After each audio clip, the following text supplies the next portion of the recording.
a nice trip through the old boom tube this week here. Now, welcome once again to that show you love to love. Live on tape from a secret, undisclosed location hidden somewhere deep in the bowels of downtown St. John's, Newfoundland, way out on the eastern reaches of North America comes in the Library of Graphic Literature with your wacky host, me, Wacky Wallace Ryan. So anyway, let's have a cup of tea and a spin of the rack first of all. Anyway, this week so far, still no comics out here on no new comics out here in Newfoundland. It's because once again the weather, and I know I'm sounding like a broken record, but that's what you get for living on a stormy island way out in the North Atlantic. So now I'm still going to do, when the comics arrive, hopefully on Monday, I'm still going to do a show of the new stuff, because there's actually some good stuff coming in. But I figured I'd do another one of my sort of feature episodes. And this one, of course, I decided, I did Neil Adams there last week, and so I thought about, well, I'll just do another one of my favorite artists. And of course, one of my favorite artists, right up there with Neil, Jack Kirby, Steve Ditko, is the inimitable, let me find something that actually has a cover of his stuff on it. Let's see. The inimitable, Gene the Dean Colan. Gene Colan has always been one of my top favorite artists. There was always something so regal, so sophisticated. One of the most sophisticated artists that I can think of in comics. His art style had this beautiful flowing quality to it. The figures were just, they were chunky. They were real. There was just something very real about Gene's work, and I fell in love with it right from the start. Now, Gene himself was born September 1st, actually, 1926, in the Bronx. Way to go, Bronx. And he grew up in, he went to the Art Students League in New York City and all that. And his first work was in 1944 for Fiction House. I think it was Wings was what it was. And after that, he went into the army for a short stint. Then when he got out and got back to the States in 1946, he started out with Timely, which we all today know, of course, as Marvel. And he began, what was it? Lawbreakers Always Lose, #1 was his first comic, according to most historians. But I mean, he branched out pretty quickly, and he did all kinds of cool stuff. Now, of course, I got my usual stack of cool stuff by Gene here, and so I love, and that's one of the things I love. I love looking through my books and finding out all the, and finding examples of the person's work who I'm previewing. Now, in this one here, this is the Atlas era. Let's see now. I'm sure there's. I think it's later on in this book, actually. This is an early 50s Atlas title. Oh, geez, it wasn't the very last. Oh, yeah, okay. It's 311. So this was in the 1950s, and even then, Gene was starting to. You can see hints of his work in it, and it was. It wasn't quite exactly as it is today. Pep Talk, that's the one for this. But he did a lot of other stuff. Battlefield is, and he actually in the late 50s at one point, Marvel laid off a lot of their artists, including Gene, unfortunately, and he ended up working for DC, mostly doing romance comics and all that.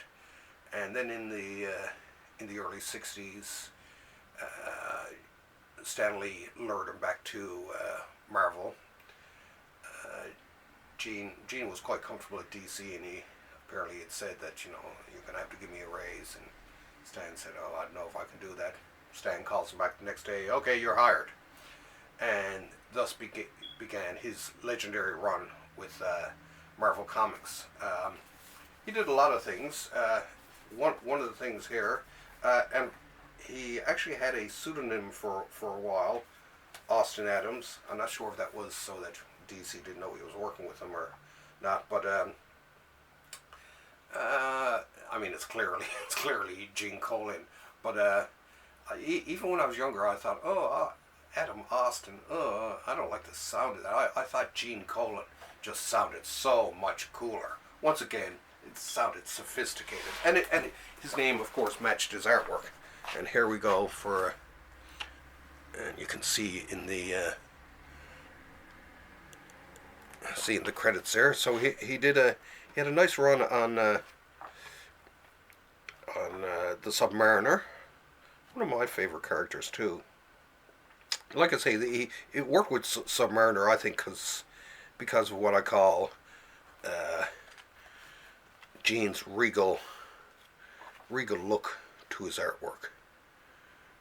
Still Austin Adams, but it's around here that he eventually reverts to his real name. And by here he's definitely back to it. But yeah, loved his stuff. It just, he suited, like I say, he suited him because of that. And there he is doing some Iron Man. Now, his the next big thing he started on was Daredevil, and he went from issue 20, I do believe, right on up to, I think it was the issue 100. So I mean that and back in those days that was quite a run for well, it in some ways it almost equaled Kirby's run on Fantastic Four and that sort of thing. Let's see now, Jazzy John Romita. I think this was. Let's have a look here. I do believe it was number 19 or 20. Yeah, it was 20. Here we go. So, and this of course is his first issue there on Daredevil, and he became very synonymous with Daredevil. As a kid, I was mainly a DC person, but I'd seen some Daredevil, and I actually kind of liked it. There was just something very cool about the character, and what it was, I realize now, was that it was, I think it was Gene that was what impressed me more than anything else. I mean, he not only did he have just beautiful drawing and all that, but he was actually great in terms of action scenes. Look at this. I mean, it was just something so cool. One of my favorite was still the one that appeared in the Origin of Marvel Comics, or was the son of, I can't remember which one, but I mean where he takes on Whiplash, I thought was really cool. There, just really great covers, great pages. He had it. The man had it. Gene the Dean. I always thought that was cool. Or someone called him Gene the Machine, because he actually could he could pump it out, but pump it out in quality too.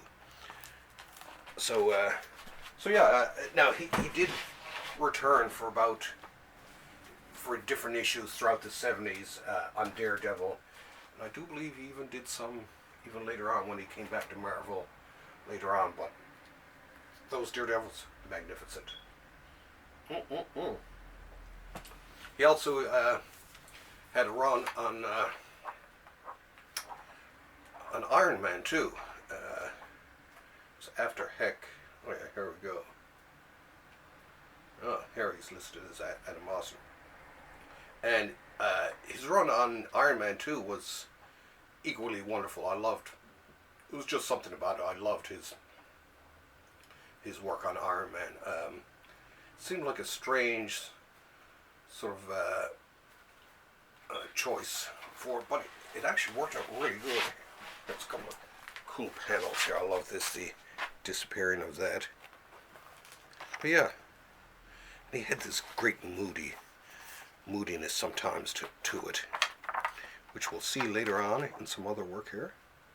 But yeah, I always liked it. There was just something he did really super cool. I like there. I mean, look at that. He was perfect, I think, for this one too, because he had the, once again, that sophisticated thing worked really good with Tony Stark.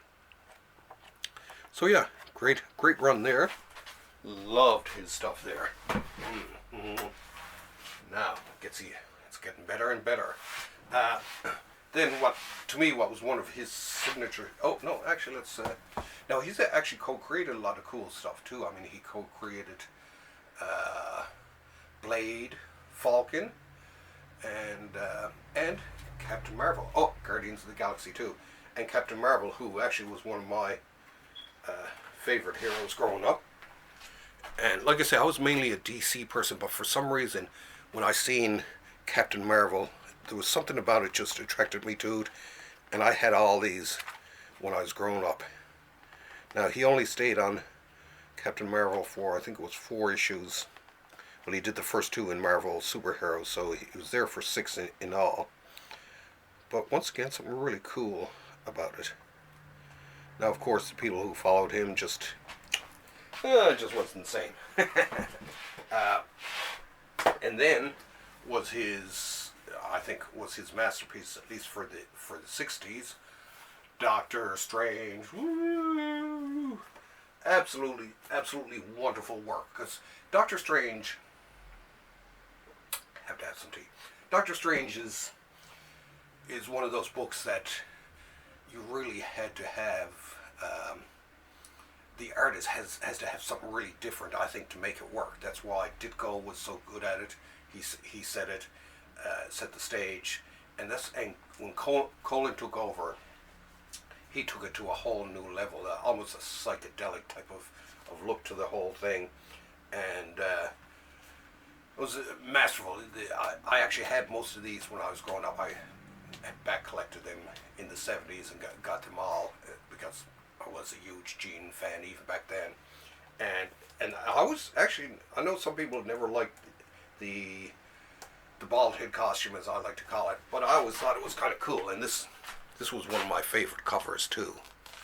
And well, let's get into this here. Come on. And of course, inking him here too is Gene Colan. It's not Gene Colan. Is here we go. I do believe this was his first. Tom Palmer, I do believe, began to ink him here. And in my mind, Tom Palmer was probably one of the best inkers, I think, for Colan out there. There was just something he seemed to get about Gene. And once again, he added this esoteric, high class type of feel to the whole thing, and otherworldly, superstitious. Well, not superstitious, I guess, but just this. He had the magical thing down. He had the sorcery stuff. There it is, one of my favorite. He had the sorcery stuff. He had it scald, as we say here. Oh, I love these pages. Wonderful composition. So, if any of you are, and here we go. If any of you are big fans of Doctor Strange, you got to get these issues, because Colan set the standard for it. And he did actually return to Doctor Strange in the 70s, and once again I collected a lot of them again. With this one, he was inked by a few people. Once again, he was inked by the people like Frank Chiramonte, Klaus Janson, and even Tom Palmer came back to give it a try. And And this to me this was also a great run on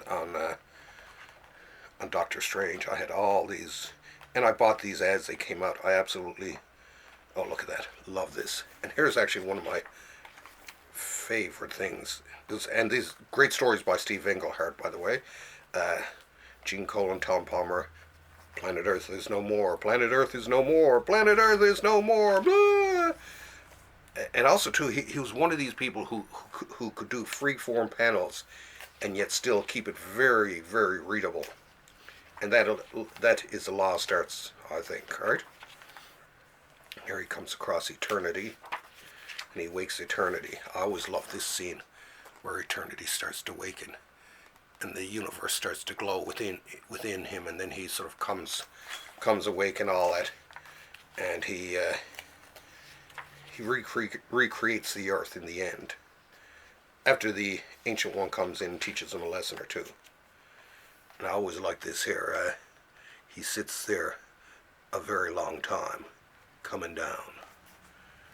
Oh, that was cool. And this, of course, is crossover with the Tomb of Dracula, which we'll get to now in a second. Well, like I say, absolutely amazing artwork once again. Look at these panels, too. I mean, like I say, he had the greatest free-form panels without losing track of what he was doing. And one of my favorite 70s Marvel books. Now, once again, let's get back to Gene and the book that I would say he was inked the longest by Tom Palmer on. The amazing Tomb of Dracula. Tomb of Dracula, he did every single issue of it, and he did most of them with Marv Wolfman. Wolfman came on, I think it was from number 7, and from 7 on, right up to, I think it was 70 or 75. I can never remember. 70, I think it is. But he stayed with him right from there. And once again, like I say, in this is where Blade came from, stuff like that. And in a lot of ways, it's funny because people are always talking about Blade, what a cool character that is. But in a lot of ways, to me, it was one of the least of the characters. The backup of Van Helsing and Harker and all, and the vampire hunters themselves were the best part of it. Once again, same thing again, wonderful panel design. Amazing stories too, love the stories here. There we go, To Kill a Vampire. But well worth it. It was one of the most amazing, I think, horror titles that Marvel ever put out. Simply amazing. So, but just great comics. I mean, I could reread this over and over 100 times and never get bored of it. So, if you like Gene, give this a shot. Okay. Oh. Now, let's see. Oh, and funny enough, Gene, like I said, what I liked too about him was his versatility. So, I mean, he, at the same time he was doing Tomb of Dracula, he took on Howard the Duck. And, I mean, he took over from Frank Brunner, who was really good anyway. But, I mean, and it seemed like a strange choice at first. But he, for some reason, he really fit in with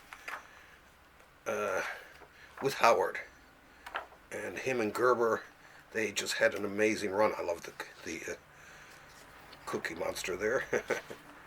But beautiful drawing, like I say. I mean, he could do. I mean, his characters always looked so cool, so different, and very realistic. And here's, of course, Howard running for president. But so worth getting. Look at that mind mush as he starts to lose his mind. Oh, and this is when he gets possessed. So, like I say, I mean, this to me really shows the genius of Gene. The fact that he was able to go from horror to comedy like this and back again. And he even, like I say, and then even reach out to do other things. Now, according to legend, he couldn't stand Jim Shooter and eventually left Marvel, and he ended up at DC doing, of course, Batman. And what better choice for him out of all the DC characters than Batman? I mean, he had that mystery and that mistiness, that darkness to him that I think was perfect for it. And so a lot of it was with Jerry Conway, I do believe, yeah. And Klaus Jensen inked him a lot here, which was pretty cool. And actually, this looks like ink by Alfredo Akela, if I'm not, yeah. Who actually added a different twist to it. But yeah, he had a great run. I do believe he invented Killer Croc, co-invented Killer Croc during this run with DC. And last but not least, in terms of stuff I have here, was his great work on Detective Incorporated, picking up from where Marshall Rogers and Don McGregor left off. And I love this series. Don, great series, by the way. And Don and him did, they did Ragamuffins together. They did Nathaniel Dusk, which I hear that DC isn't doing a collection of. And DC, I'm very, very angry at you, as are a lot of Gene Colan fans. Come on, get it together, and let us see some. Let's see some Nathaniel Dusk. And what I like about this was this is pencils. I loved it when he did his penciled and or wash work, like he did with Creepy and Airy way back in the '60s. So, he's one of the few people who could actually do pencils and have them stand alone, I think, right? There's a lot of people know that their pencils just don't, they gotta be inked. But he's one of the rare ones who he could do it without it. So like I say, get out there, start buying up any Gene Colan you can find, and enjoy Gene the Dean.